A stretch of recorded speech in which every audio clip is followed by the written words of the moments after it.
l'Indonésie. Pays au folklore fascinant, fait d'îles et d'histoire. Parmi les 17 000 îles qui composent l'archipel, le voyage m'a guidée jusqu'à la petite île de Gili T. Je débarque en même temps qu'une flopée de touristes, tous venus profiter de la beauté de cet îlot, dont on fait le tour en à peine 1 heure.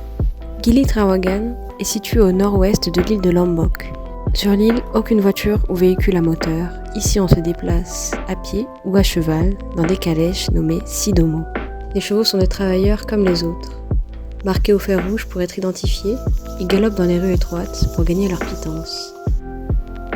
Pourtant, si vous promenez un matin sur la plage au nord de Gili, vous pourriez bien croiser des chevaux qui ne travaillent pas. Ce sont ceux qui ont été secourus par l'association Horses of Gili. Dans son écurie fait main, l'association recueille les chevaux blessés ou maltraités des îles Gili et de Lombok. Ici, ils ont droit à des soins, de la nourriture et du repos avant de retrouver un foyer. Chaque cheval qui arrive porte avec lui son histoire, tristement marquée dans sa chair.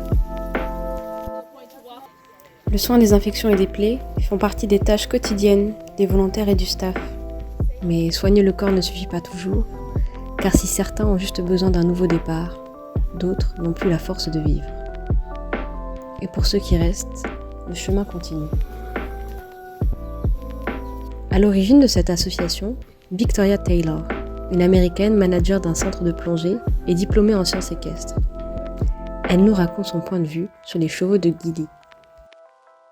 Because a lot of people protest to working animals, but they are very much a part of the world, especially developing countries.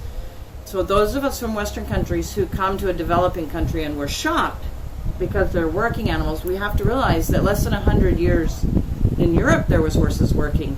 In the USA there was horses working. All over the world. It's just been in the past 60 to 70 years that horses have now been used for pleasure or as pets in Western countries, not for working.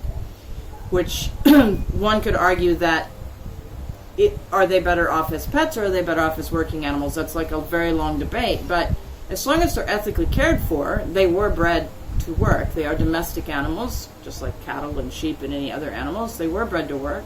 So as long as they're ethically cared for, they're properly managed, there isn't really any issues with them being used for work. To me, it's no different than someone who owns a horse and they use it for dressage or cross-country or reining or rodeo or anything else. Et si en Occident, les chevaux ne sont plus destinés qu'au loisir, sont-ils pour autant mieux traités ?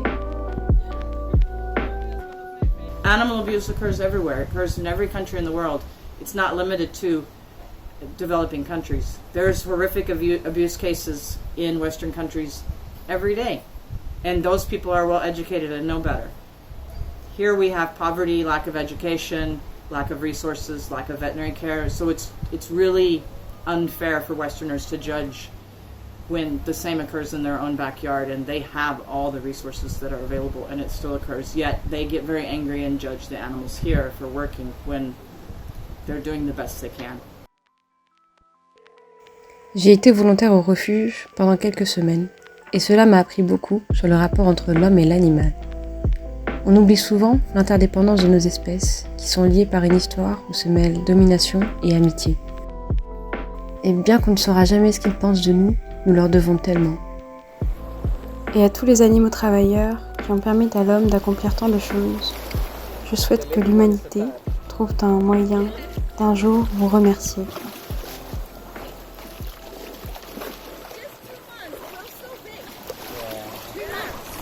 This